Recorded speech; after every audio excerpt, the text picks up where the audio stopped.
Yes, வணக்கம் நான் சங்கீதா இது தினம் தோறும் இன்னைக்கு வந்து என்ன வீடியோ அப்படினா சூப்பரான ஒரு weight loss வீடியோ தான் பார்க்க போறோம். இன்னைக்கு வந்து பிரேக்பாஸ்ட் இல்லனா நீங்க நைட் டின்னருக்கு இத எடுத்துக்கலாம். ரொம்பவே ஈஸியா செய்யக்கூடியதும் கூட ரொம்பவே டேஸ்டாவும் இருக்கும். ஐயோ weight loss இத சாப்பிடணுமா அப்படினா நினைக்க வேண்டியது இல்ல. ரொம்ப லைக் பண்ணி சாப்பிடுவோம். அத இன்னைக்கு செய்ய போறோம். ஒண்ணே காலையில ஒண்ணு நைட் ஒண்ணு மட்டும் நீங்க இத எடுத்துக்கலாம். இதுக்குன்னு இதுவே நிறையவும் சாப்பிட கூடாது. இது ஈஸியா உங்களுக்கு பாத்தீங்க அப்படினா புரோட்டீன் அப்படிங்கிறதுனால எல்லாமே பாத்தீங்க அப்படினா நமக்கு பசியை கண்ட்ரோல் பண்ணும். அதனால நமக்கு ரொம்ப நேரம் வந்து பசி தாங்க உடனே எதுவும் சாப்பிடணும் போல இருக்காது. அதனால இன்னைக்கு வந்து நம்ம சூப்பரான ஒரு weight loss ரெசிபி தான் பார்க்க போறோம். வாங்க வீடியோக்குள்ள போய் பார்க்கலாம். அதுக்கு முன்னாடி நீங்க என்ன சேனலை சப்ஸ்கிரைப் பண்ணாம பார்க்கறீங்க அப்படினா வீடியோக்குள்ள ரெட் கலர்ல சப்ஸ்கிரைப் பட்டன் இருக்கும். அதை கிளிக் பண்ணிட்டு ஆளுங்க ஆப்ஷனை கிளிக் பண்ணீங்க அப்படினா நான் போற வீடியோஸ் எல்லாம் உங்களுக்கு ரெகுலரா வரும். நான் இன்ஸ்டா பேஜ் வச்சிருக்கேன் தினம் வரும் சொல்லிட்டு அதை ஃபாலோ பண்ண மறந்துடாதீங்க. இப்போ வாங்க சூப்பரான இந்த ரெசிபி எப்படி செய்யறதுன்னு பார்க்கலாம். ஒரு பேன் வச்சுக்கலாம். அதில் கொஞ்சமாக ஆயில் நெய் பட்டர் எது வேணுமோ சேர்த்துங்க. சும்மா ஒரு ஸ்பூன் சேர்த்துக்குங்க, ரொம்ப கம்மியாக. இதில் க்ளீன் பண்ணனா நம்ம முருங்கைக்கீரையை இதில் சேர்த்துக்கலாம். இப்போ நான் வந்து இதில் வந்து பட்டர் தான் சேர்த்துருக்கேன். நீங்கள் பட்டரும் நெய்யில் கொஞ்சம் வதக்குனா கொஞ்சம் நல்லாயிருக்கும் சாப்பிட்றதுக்கு. அதுக்காக கொஞ்சமாக தான் இப்போ சேர்த்துட்டு இதை நல்லா வதக்கிக்கலாம். பாருங்கள் இந்த அளவுக்கு நல்லா வதங்கிடுச்சு.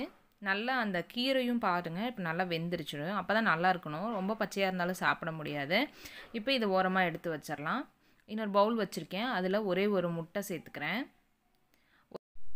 ஒரு முட்டை போதும், அதுவே நம்மளுக்கு கரெக்டாக இருக்கும். இது நல்லா அடிச்சிடுங்க. நல்லா பொங்க அடிச்சிங்க அப்படின்னாலாம் நல்லாயிருக்கும். இப்போ இந்த அளவுக்கு அடித்தாச்சு. இப்போ இதுக்கு தேவையான அளவு நான் உப்பு சேர்த்துக்கிறேன். கூடவே அதாவது ஒரு பெரிய வெங்காயத்தில் ஒரு 1/4 வெங்காயம் சேர்த்துருக்கேன். கூடவே ஒரு பச்சை மிளகா, கூடவே நம்ம வதக்கி வச்சுருக்குறோம்ல அதையும் இதில் சேர்த்துக்கலாம். கீரையை முருங்கைக்கீரை ஒரு கொத்து மல்லித்தலை சேர்த்துருவோம். பொடியாக நறுக்கி க்ளீன் பண்ணி சேர்த்துக்குங்க. இப்போ இதை நல்லா அதையும் சேர்த்து நல்லா அடிச்சிடலாம். இப்போ பாருங்கள் இந்தளவுக்கு நல்லா நான் மிக்ஸ் பண்ணிட்டேன். இப்போ அதே பேனில் நான் இதை சேர்த்துக்க போகிறேன். இப்போ இதை நல்லா எல்லாம் ஏகமாக வந்து பரப்பி விட்டுறலாம். அவ்வளோதான்.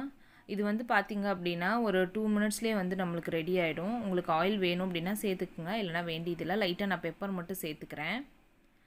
இப்போ சேர்த்துட்டு இதை திருப்பி போட்டுடலாம். திருப்பி போட்டு ஒரு 1 மினிட் தான். நம்மளுக்கு சூப்பராக வந்து ஆம்லெட் ரெடி ஆயிடுச்சு. இந்த மாதிரி செஞ்சு சாப்பிட்டோம். இந்த மாதிரி முட்டை செஞ்சு சாப்பிட்றப்ப நம்மளுக்கு இந்த ஒரே முட்டையில் இந்த மாதிரி மத்தல செஞ்சு பாருங்கள். அதுவே நல்லா வயிறு ஃபில்லிங்காக இருக்கும். இட்லி தோசை சப்பாத்தி அப்படின்னால ஒரு 2-3 சாப்பிட்ணும். ஆனால் இது ஒன்று சாப்பிட்டோம் அப்படின்னாலே போதும். இது கூட ஏதாச்சும் ஒரு ட்ரிங்க் குடிச்சிக்கலாம். இன்றைக்கி நம்ம இது மேக் பண்ணிக்க பார்த்தீங்க அப்படின்னா முருங்கைக்கீரை போட்டு செஞ்சுருக்கோம். இதுலேயே நீங்கள் வந்து வெந்தயக்கீரை அந்த மாதிரி நிறைய நம்ம கீரை ஐட்டங்களெல்லாம் சேர்த்துக்கலாம். முருங்கைக்கீரையில் பார்த்தீங்கன்னா அவ்வளோ சத்து இருக்குது. இதை மாதிரியே எடுக்கணுன்ட்டு கூட நீங்கள் அவசியம் கிடையாது.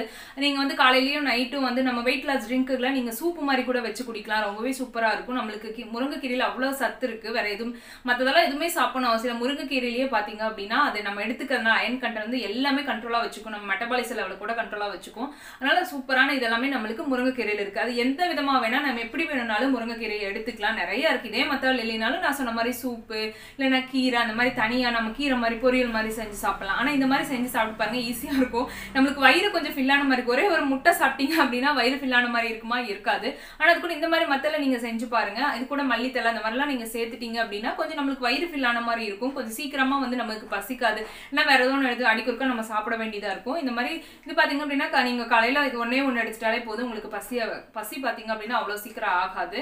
அடிக்கொருக்கா ஒண்ணுதான் சாப்பிட்டோம் அப்படிங்கிற மாதிரி ஒரு ஃபீலும் இருக்காது. அதனால நீங்க இந்த மாதிரி எடுத்து பாருங்க. உங்களுக்கு வெயிட் லாஸ்க்கு வந்து வெயிட் லாஸ் பண்ண நீங்க ட்ரை பண்ணிட்டு இருக்கீங்க அப்படின்னா நார்மலா ஃபுட்லயே நம்ம வந்து இந்த மாதிரி எல்லாம் எடுத்துட்டோம் அப்படின்னா தனியாக இதுக்குன்னு வெயிட் லாஸ்க்குன்னு தனியாக ஃபுட் மேக் பண்ணி அதை வந்து நம்ம ரெடி பண்ணி அதாவது டைமிங்க்கு சாப்பிட்டு அந்த மாதிரிலாம் பண்ண வேண்டிய. நம்ம எப்போ சாப்பிட்ற டைமிங்க்கு இந்த மாதிரி ஒவ்வொன்று எடுத்துட்டோம் அப்படின்னாலே நம்மளுக்கு சூப்பராக வெயிட் லாஸும் ஆகும். ஏன்னா பசியானாலும் நம்ம சாப்பிடுவோம். பசி ஆகலைன்னா நம்ம எதுக்கு போய் சாப்பிட போறோம்? அதனால நீங்க இந்த மாதிரி எடுத்து பாருங்க. உங்களுக்கு கண்டிப்பா இந்த வீடியோ யூஸ்ஃபுல்லாக இருக்கும்னு நினைக்கிறேன். வீடியோ பிடிச்சிருக்குன்னு நினைக்கிறேன். வீடியோ பிடிச்சிருந்தா ஒரு லைக் ஷேரும் கொடுங்க. நான் இன்ஸ்டா பேஜ் வச்சுருக்கேன் தினம் சொல்லிட்டு அதை ஃபாலோ பண்ண மறந்துடாதீங்க. Thank you, by.